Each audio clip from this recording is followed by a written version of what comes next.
Mapagpalang araw mga kapanalig ko kay Kristo! Kumusta po kayo? Bago po ang lahat, God is forever in control. Opo, God is forever in control. Sabayan niyo po ako mga kapanalig. Dasalin natin ang napakagandang turo ni Pastor Joel Austin na Tagalog na po para lalong manuot sa ating mga Pilipino. Kinalulugdan ni Lord Jesus Christ itong dasal na ito, kaya tayo dumalangin sa ganitong dasal at idasal natin lagi itong napakagandang dasal na ito. Ito na po. Panginoong Hesus, pinagsisisihan ko po ang lahat ng aking mga kasalanan. Manahan po kayo sa aking puso. Ituturing kitang aking Panginoon at tagapagligtas. Introduction ng The Maxwell Leadership Bible. Ito po ang introduction ni John C. Maxwell. Ilang beses nating tatalakayin to sa tulong ng banal na Espiritu.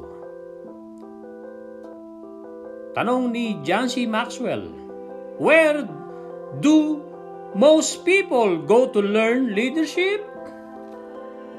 Napakagandang tanong, ano po?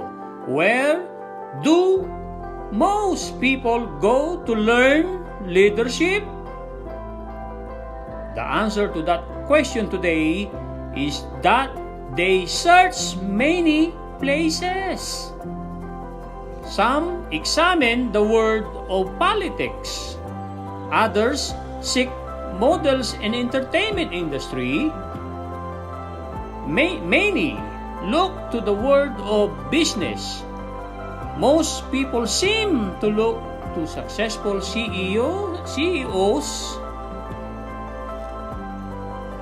management consultants, and theoreticians with PhDs,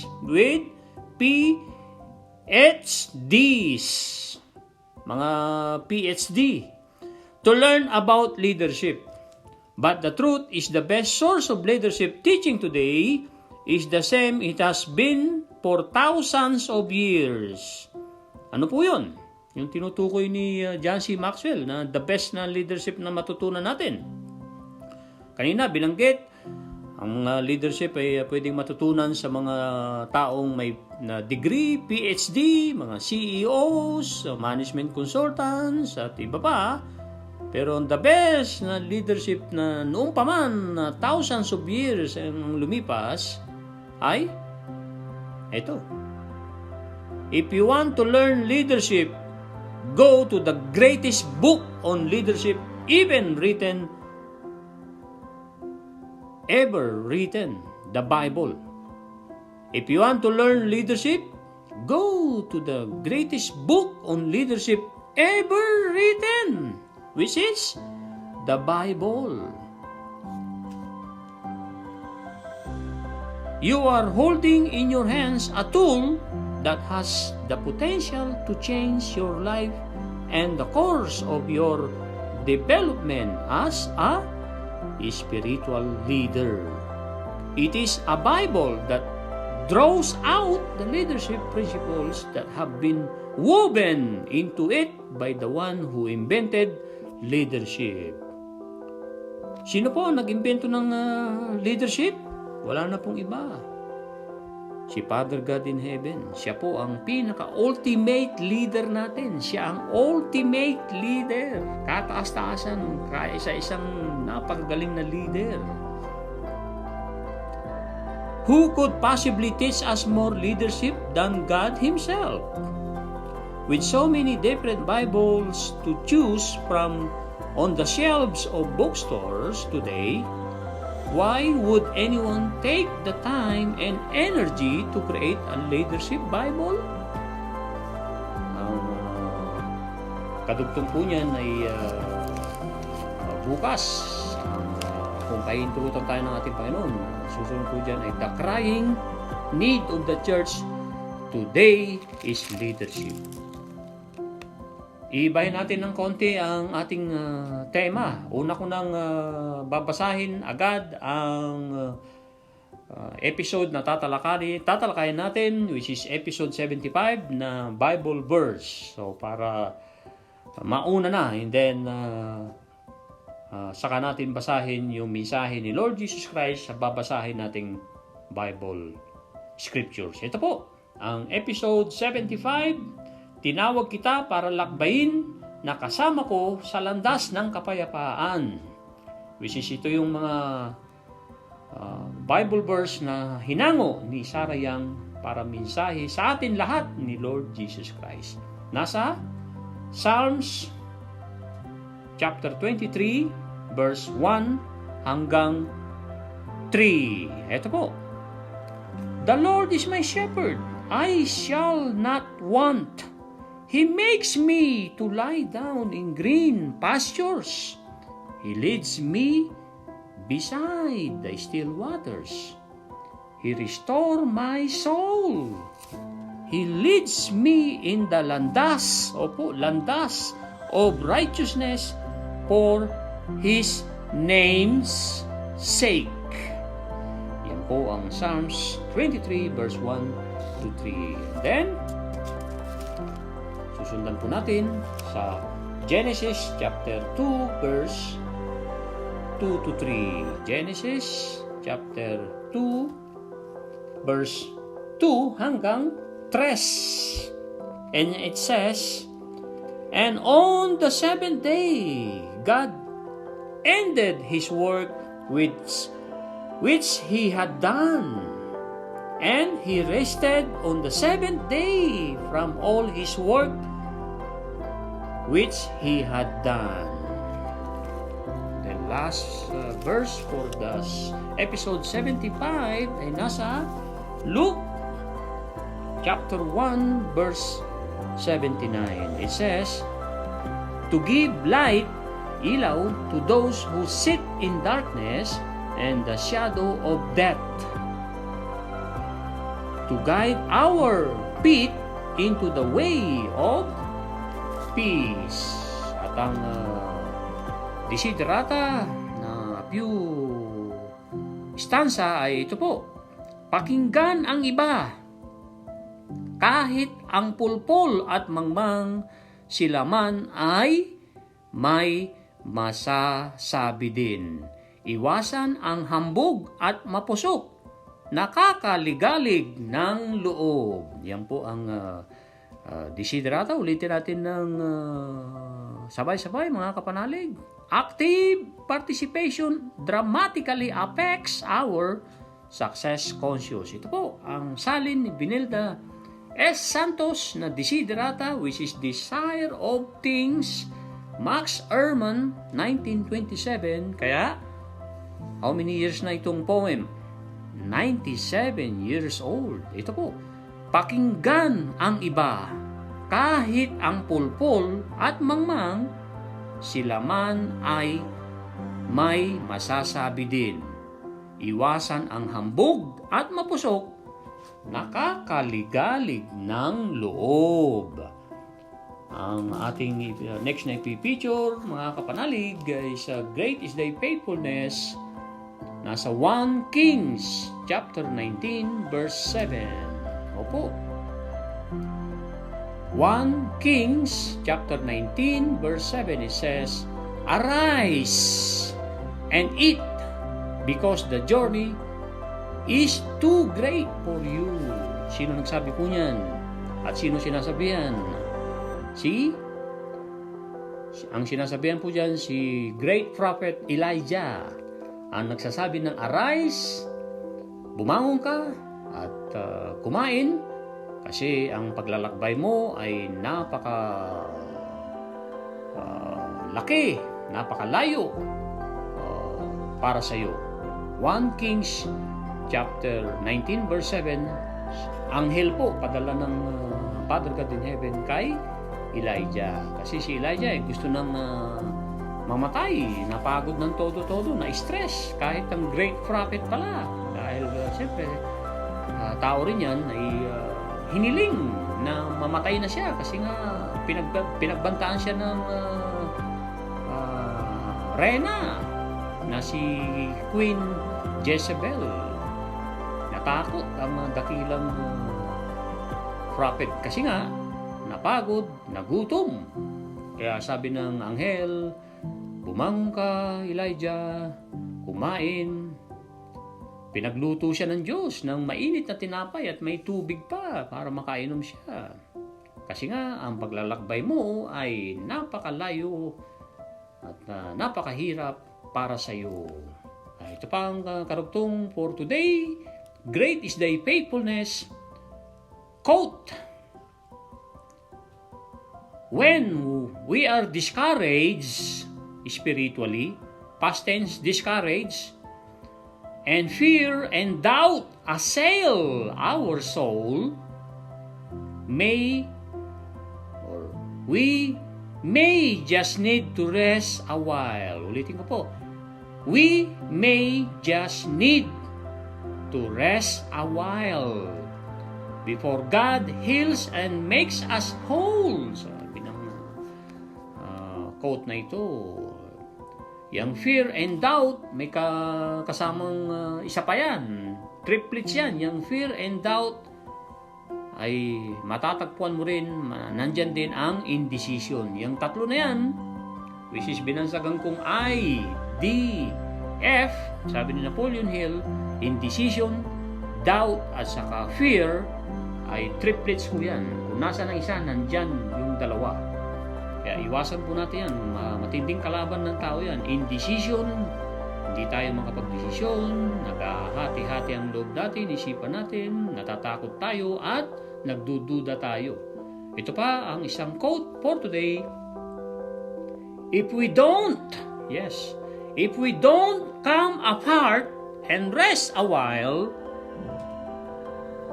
we may just plain come apart. Sinabi po yan ni Hubner. Ulitin ko po, or sabayan niyo po ako. If we don't come apart and rest a while, we may just plain come apart. Ang isa pang gusto nating bago sa usual routine po natin, basahin ko na rin po, unahin ko na rin po ang mga ngaral, which is nasa verse 15 na po tayo, patungkol sa buhay. Kahapon sa episode 74, hindi po natin natalakay ang ikapitong kabanata ng mga ngaral mula verse 14 hanggang 21. Ito po, ang verse 15. Opo, verse 15, hindi po verse 14 ang simula. Kasi yung pangalawang araw na pagbabasa natin ng ikapitong kabanata ng mga ngaral, 1 to 7, and then 8 to 14. Mga bersikulo po yan ang tinutukoy ko. Ito na po ang bersikulo 15 sa ikapitong kabanata ng mga ngaral. Sino po ang sumulat ng mga ngaral, mga kapanalig? Si King Solomon. Kaya matuto tayo. Kung gusto natin tumalino, gumanda, tumuwid ang ating buhay, mga sinulat ni King Solomon sa Old Testament, which is the Proverbs, the Songs of Solomon, at the Ecclesiastes, which is mga ngaral. Ito na po ang verse 15. Sa loob ng maikling panahon ng aking pamumuhay, nakita ko ang lahat ng bagay. Nakita kong ang tao'y namamatay kahit siya'y mabuti, at may masamang nabubuhay ng matagal. Huwag kayong magpakabuti o magpakatalino ng labis. Bakit mo pahihirapan ang iyong sarili? Yes, ang napakagandang tanong ni King Solomon. Bakit mo pahihirapan ang iyong sarili? Ngunit, huwag ka rin namang magpakasama ni magpakamangmang, at baka mamatay ka nang wala sa panahon. Huwag kang magpakalabis ng kabutihan o kasamaan. Sa anumang kalagayan mo, magtatagumpay ka kung may takot ka sa Diyos. Ulitin natin ang sabay-sabay. Sa anumang kalagayan mo, sabi ni King Solomon, magtatagumpay ka kung may takot ka sa Diyos. Ano pong takot ito? Takot po bang takot tayo na papatayin tayo ng Diyos? Takot po ba tayong gugutumin tayo ng Diyos? Hindi po. Ang takot ay respeto. Parang may respeto tayo sa ating mga magulang, sa ating mga kuya, ate, mga tiyuhin-tiyahin. Di ba? Matindi ang respeto natin. Yan ang katumbas ng takot. Takot na nirerespeto mo kasi minamahal mo ng todo. Yan po ang maikling paliwanag about takot. Takot kasi nga may respeto ng todo-todo tayo sa Diyos. Ito na po ang versikulo 19. Magtatapos po ito hanggang 21. Higit ang magagawa ng karunungan ng isang tao kaysa magagawa ng 10 hari sa isang lungsod. Walang taong nabuhay, walang taong nabuhay sa daigdig na gumagawa ng mabuti at hindi nagkakasala. Last verse for today sa 7 kabanata ng mga ngaral. Huwag mong pakinggan ang lahat ng sasabihin sa iyo ng tao at baka kalaunan ay mismong alila mo ang humamak sa iyo. Ang isinare ng aking Kuya Romy sa napakagandang Bible verse ay ito po. Mga Bilang, Kapitulo 14, versikulo 9. Huwag kayong magre-rebelde sa Panginoon at huwag kayong matatakot sa mga tao roon dahil matatalo natin sila. Opo, dahil matatalo natin sila. Walang tutulong sa kanila pero ang Panginoon ang tutulong sa atin. Kaya huwag kayong matakot sa kanila. Saan po nasusulat yan? Mga Bilang, Kapitulo 14, versikulo 9. Tanong, ano po ang uwi ninyo? Notes ninyo sa episode 74, mga kapanalig? Which is, pinuno ko ang kaluluwa mo ng kagalakan. Quick review po tayo, mga kapanalig. As you turn your attention to me, maramdaman mo ang ilaw na nagliliwanag galing sa aking presensya para sa iyo.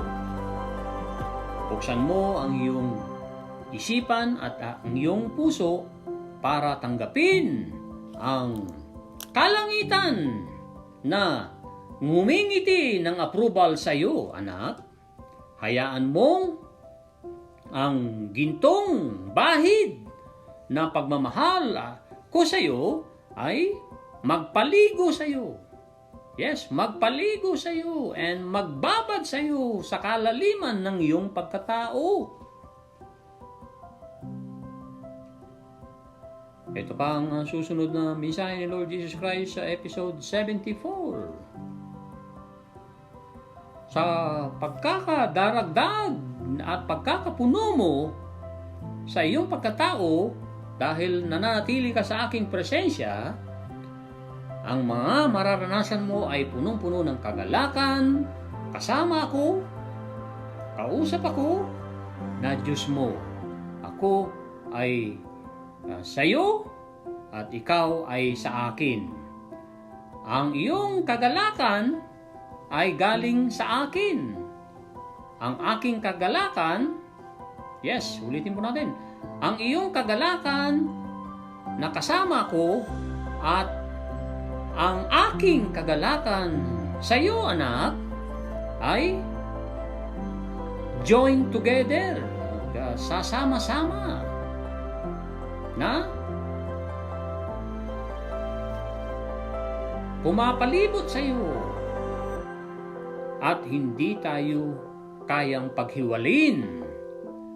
Pinupuno ko ang kaluluwa mo ng kagalakan sa aking presensya at sa kanang kamay ko, maraming hindi mo mabilang ang mga kagalakan, kasayahan, kaginhawaan, forevermore, magpakailanman. Napakagandang episode 74. Pinupuno ko ang kaluluwa mo ng kagalakan. Sino po may mensahe nito? Mga kapanalig? Walang iba po. Ating nag-iisang Lord, Savior, ang ating matatag na kaibigan, ang ating nag-iisang provider, at ang nag-iisang Diyos na kailangan natin. Hayaan natin siya ang maging Diyos sa ating buhay. Ito po ang mensahe ni Lord Jesus Christ sa episode 75, libro ni Sarah Young, Jesus Calling, Enjoying Kapayapaan sa Presensya ng Panginoong Hesus. Ito na po. Yung inuna na po natin ng binasa ang scriptures sa Psalms 23:1-3, Genesis 2 verse 2 hanggang 3, at sa Lucas kapitulo 1 hanggang 79, versikulo 79. Lie down in green pastures of kapayapaan. Yan ang pamungad ni Lord Jesus Christ sa atin lahat, mga kapanalig. Isang mainit na palakpak para sa ating Panginoong Hesus, para lamang sa Kanya. Lie down in green pastures of peace, which is kapayapaan. At kasama ng kapayapaan ay kapahingahan. Opo, kapahingahan. Magkasama pong ibinibigay yan na walang sawang binibigay at pinagkakalob sa atin ni Lord Jesus Christ. Sa atin lahat. Kahit hindi ka believer, kapatid. Kahit hindi ka Kristiyano, anuman ang sekta ng iyong kinakaaniban, talagang hinahandog ni Lord Jesus Christ ang kapayapaan at kapahingahan sa kanyang lahat na anak. Tandaan po natin, sabi ni Pastor Ed Lapis, lahat tayo ay mga anak ng Diyos, wala siyang apo. Ang turing niya lahat sa atin ay anak. Kaya tayo ay, kung anak tayo ng hari ng mga hari, ay tayo ay mga prinsesa at prinsipe. I-meditate po natin yan, mga kapanalig. Ito po ang sumunod na message ni Lord Jesus Christ sa atin lahat. Learn to unwind whenever possible, resting in the presence of your shepherd. This electronics age keeps my children wired. Wired ay inangkop. Wired much of the time, and too tense to find me in the midst of their moments. I built into your very being the need for rest. How twisted the world has become when people feel guilty about meeting this basic need. How much time and energy they waste po. Nag-aaksaya. Waste by being always on the go rather than taking time to seek my direction for their lives. I have called you to walk with me down the landas. Opo. Landas, mga landas of kapayapaan. I want you to blaze a trail for others who desire to live in my peaceful presence. I have chosen you less. Oh yes, I have chosen you less for your strength than for your weakness, which amplify your need for me. Depend on me more and more, and I will shower peace on all your landas. Pag nilay-nilayan na po natin ang napakagandang mensahe ni Lord Jesus Christ sa atin lahat, mga kapanalig, ikaw ay magpakasawa na at humiga sa inihahain ko sa iyong punong-puno ng malalagong damo. Kung tayo ay tupa, dahil sa Psalms 23 ay tinutukoy po dyan ang pagiging great shepherd ni Lord Jesus Christ sa atin lahat. So, ibig sabihin, yung green pastures, kung ikaw ay naghahangad na makapagtapos ng pag-aaral, ay gusto mo magkaroon ng magandang kinabukasan. Kung gusto mo pumunta sa mga maunlad na bansa, ay green pastures po yan. Green pastures ay ibig sabihin po yan ay maginhawang lugar. Kaya, yan po ang pinagkakaloob sa atin ni Lord Jesus Christ. So, anong dapat natin gawin? Ano po? Ay siyempre, kailangan sumunod tayo sa nag-iisang nagmamalasakit sa atin, pastol natin. Walang hangad ang pastol, kundi tayo ay makapagpahinga.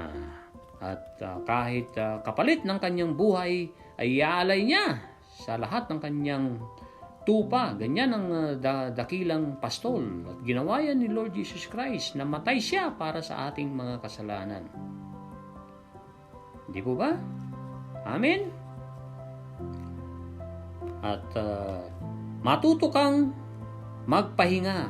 Learn to unwind. Yeah, kulang tayo ng unwinding, mga kapanalig. Yeah. Kulang tayo sa pagpapahinga. Trabaho dito, trabaho doon, nasa bahay pa, naisip pa rin ng trabaho, naliligo ka na, matutulog ka na, o bago ka matulog, ay naisip mo pa ang trabaho mo. Kaya payo ni Jim Rohn ay don't work at play and don't play at work. Huwag kang maglaro sa trabaho at huwag kang magtrabaho na habang ikaw ay naglalaro. So, kung work ay work, trabaho kung trabaho, at play kung play, para ma-enjoy natin ang tamang pagpapahinga. Matuto kang magpahinga kahit anumang oras na posible na pwede mong gawin. At ang pagpapahinga mo sa aking presensya na iyong pastol, at sa pagpapahinga mo, may ano po doon, period, at sa pagpapahinga mo sa aking presensya na iyong pastol. Itong panahon na ito ng device, electronic, mga computers, mga gadgets natin, cellphone, iPad, at mga electronic games po natin, ay yan po ay panahon ngayon ng mga devices. At ang aking mga anak na humihiwalay, na umaangkop sa panahon ngayon. Yes, ina-adapt ang panahon ngayon na punong-puno ng electronics ang buhay, natutulog katabi ang cellphone, walang ibang ginawa, pagkagising cellphone, bago matulog cellphone. At alam niyo po ba, may radiation po yung cellphone na yan. Dapat mayroon tayong panahon para bitawan ang ating cellphone. Yes, dapat alam natin kung kailan tayo bibitaw sa ating mga cellphone. Oo, hindi po masama na mag-cellphone, gumamit ng computers, lalo kung magiging productive tayo, lalo kung nakakatulong tayo, nagsisilbi tayo sa Diyos, gamit ang lahat ng mga electronics na pinagkaloob din naman ni Father God in Heaven sa atin lahat, ay dapat alam natin kung kailan tayo ihiwalay sa ating cellphone. hindi po tamang matulog tayong katabi or asawa natin ang ating mga cellphone. I admit, nung kami nagsisimula nag-iisa kong Reyna Rosa sa cleaning namin mula 2011 ay talaga halos katabi ko cellphone kasi na umaasa ako ng tawag. Nung panahon na yun ay talagang ninais namin lumago. Yung nga lang, mali yung pamamaraan ko. So, hindi ko pa alam ang tamang paggamit ng cellphone noon kasi nga ang walang ibang hangad kundi lumago. Yung nga lang sa maling paraan na nadadamay ang kalusugan. So, mali po yun. Dapat may panahon tayong mag-detach na huwag gumamit. Ang cellphone ay hindi dapat natin ginagamit pagkagising at bago matulog. I-google po ninyo ang mga yan kung bakit natin dapat iwasan. Masama po sa ating utak at isip na tayo ay laging gagamit ng cellphone kahit na pagkagising at bago matulog. Dahil usually ang social media ay punong-puno yan ng mga damdamin ng tao. Talagang pagkagalit ng tao, isisiwalat niya ang kanyang damdamin dyan sa social media. Kaya ma-adapt mo. Bago ka matulog, kung binuksan mo cellphone mo, nakita mong inaaway ni ganito, si ganito. At sa pagkagising mo, ganun naman ang sa mga ulo ng mga nagbabagang balita, negative news at iba pang mga nangyayaring negative. Ay mag-focus tayo sa positive na mga nangyayari kasi God is forever in control. Amen? Hanapin mo ko sa gitna ng panahon na ikaw ay super busy at ikaw ay nababagabag sa bawat sandali. Kasi nga, ginawa kita, anak, sa aking imahe at ginawa kitang may pangangailangan na para magpahinga. Yes. Tama po yung napakagandang mensahe ni Lord Jesus Christ. Inaayunan ko yan ng todo-todo. May pangangailangan talaga tayo magpahinga. Kaya hindi dapat tayo maging general manager ng universe. Trabaho ng Panginoon yan. Ang patakbuhin ng universe. At perfect po ang universe na ginawa ng ating Father God. Ang pagkakabaluktod ng mundo ay nangyayari na at ang mga tao ay nakakaramdam ng sila ay guilty. Sila ay nababagabag para makamit ang kanilang mga unang mga pangailangan tulad ng basic need.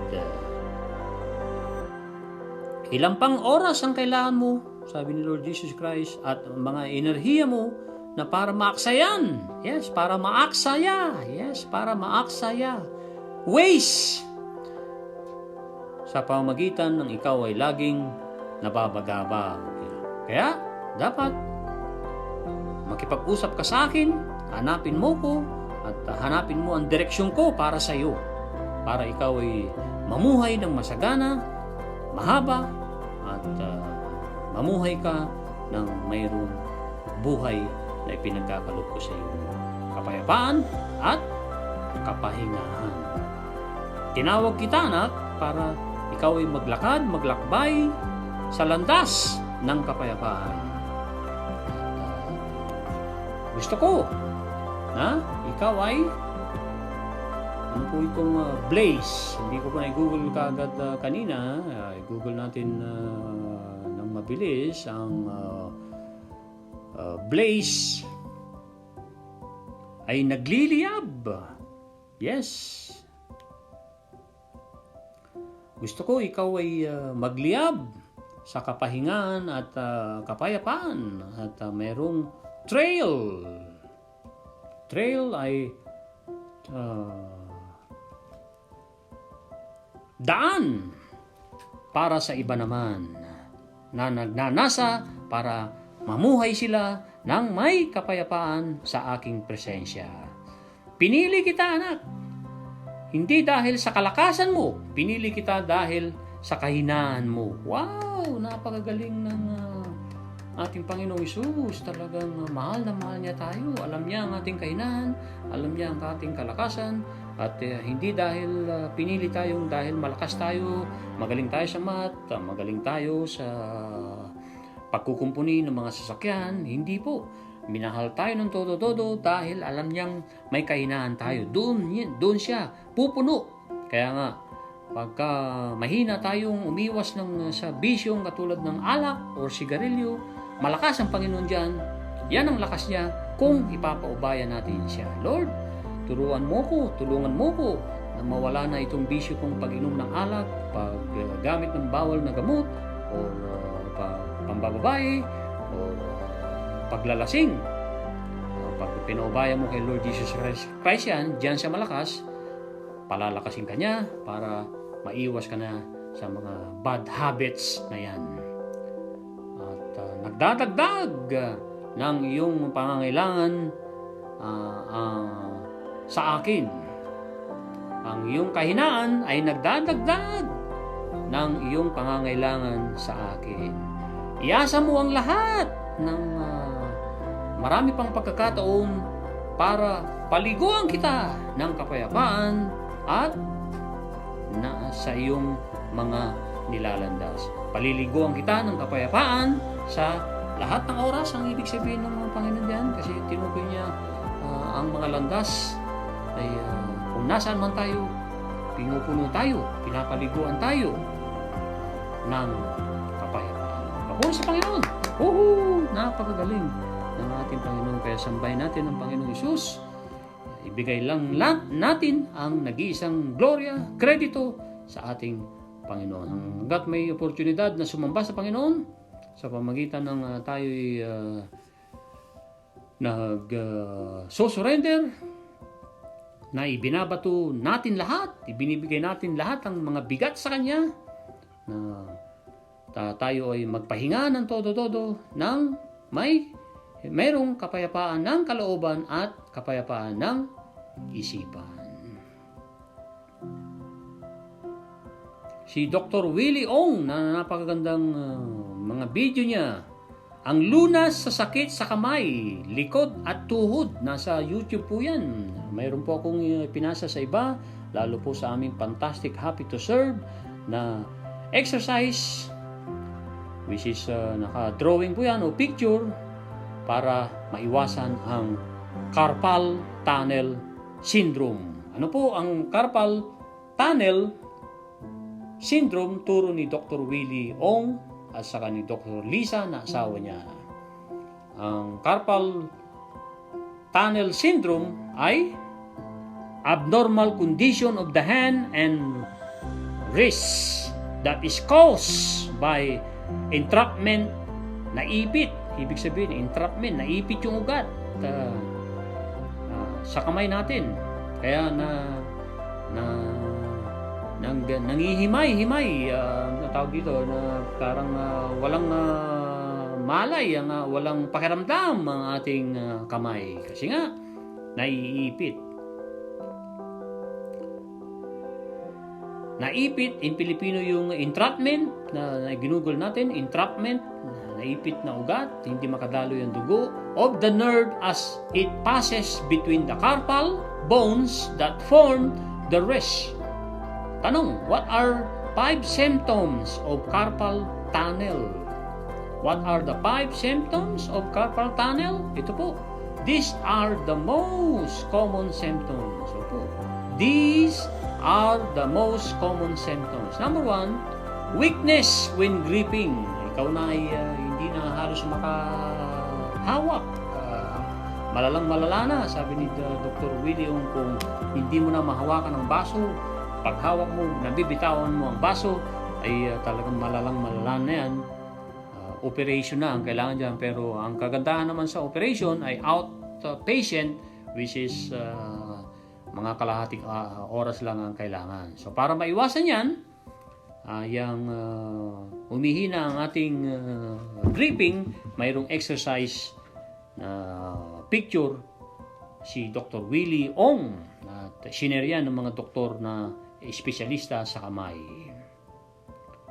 Ito pa ang pangalawa. Sakit or numbness, walang pakiramdam ang iyong parehong kamay. Number 3, pins and needles feeling in the fingers, na parang tinutusok ng karayom ang iyong mga daliri. Swollen feelings in the fingers, na parang namamaga, lalo na daw ang mga matatabang mga tao, obese na mga tao ay talagang nagkakaroon ng pamamaga ang kanilang mga daliri, ang kanilang mga kamay, dahil hindi makadaloy ng tama ang dugo, naiipit. And then panghuli, burning, na parang mainit na mainit, or tingling in the fingers, na pumipintig ang iyong mga daliri, especially sa hinlalaki natin. And the index finger as well as the middle fingers. Yan po ang video ni Dr. Willie Ong para maiwasan daw ang carpal tunnel syndrome. Ay wag nating pabayaang maipit ang ating mga daliri. Halimbawa, usually sabi niya kahit siya ay meron carpal tunnel syndrome, kaya i-educate niya tayo para talagang makatulog ng todo si Dr. Willie Ong at saka si Dr. Lisa, dahil siya mismo milyong-milyong tao sa buong mundo ang merong carpal tunnel syndrome. So para maiwasan yan, huwag tayong matulog ng nakaipit. Inuunan natin ang ating kamay. At ako, pagka tamad akong mag-guantes na winter time, dahil madaling ma-frozen ang aking kamay kahit nasa sasakyan ako, iniipit ko yan sa aking legs habang nagda-drive, which is mali. Ang tamang posisyon lagi ng ating kamay ay dapat nakadiretso para tuloy-tuloy ang daloy ng dugo, hindi maipit. Kasi pag naipit, ang ating mga nerves sa ating mga daliri, sa ating kamay, sa ating wrist, ay hindi po madadaluyan ng dugo sa tamang oras, kaya po magkakaroon po ng problema. So, mabilis lang natin, kung meron tayong carpal tunnel syndrome, mabilis lang pong mawala yan, lalo na kapag hindi pa malala. Kung mayroon na raw yung kaliwa mo na carpal tunnel syndrome, sa kabila ka naman, sa kanan mo. Kung nasa kaliwa yung carpal tunnel mo, yung kanan mo ang gamitin mo para magpagpahinga yung kaliwa mo, pero hindi dapat na abusuhin mo din yung wala pang carpal tunnel syndrome. Otherwise, pareho ng kamay na magkakaroon ka ng carpal tunnel syndrome, which is makaka-apekto ng todo sa buhay mo. That's it mga kapanalig, ang ating episode 75. Tinawag kita para lakbayin na kasama ko sa landas ng kapayapaan. Ano po ang lagi nating tatandaan mga kapanalig? God is forever in control. Isuko natin ang lahat sa Kanya. Hayaan nating Siya ang maghari. Si Kristo ang maghari sa ating buhay. At gawin natin ang natural na paraan, which is maniwala, magtrabaho, magtanim, magbigay, sumamba sa Panginoon, magsilbi sa Panginoon. Pag sinabi mong pinagsisilbihan mo ang Diyos, ay dapat pagsilbihan mo din ang tao. Kasi nga, paano mo mamamahal at mapagsisilbihan ng Diyos kung hindi mo naman nakikita ang Diyos, pero ang mga tao ay pinababayaan mo, hindi mo nirerespeto, hindi mo minamahal, binawalang hiya mo, ay hindi kinalulugdan ng Diyos yan. So, imposible na mahalin mo daw ang Diyos na hindi mo minamahal ang kapwa mo. That's it, mga kapanalig. Magmahalan tayo ng todo, magkapatawaran lagi tayo. Pagka may oportunidad na magpatawad, i-grab agad, sunggaban agad ang pagpapatawad, kasi pinalaya mo ang sarili mo. Dahil forgiveness is an act of self-love. Measure our progress and adjust our plans and actions to become better. Align, hilera, nakahilera ka para magtagumpay ka. Bye-bye now. God bless. Papuri sa Panginoon.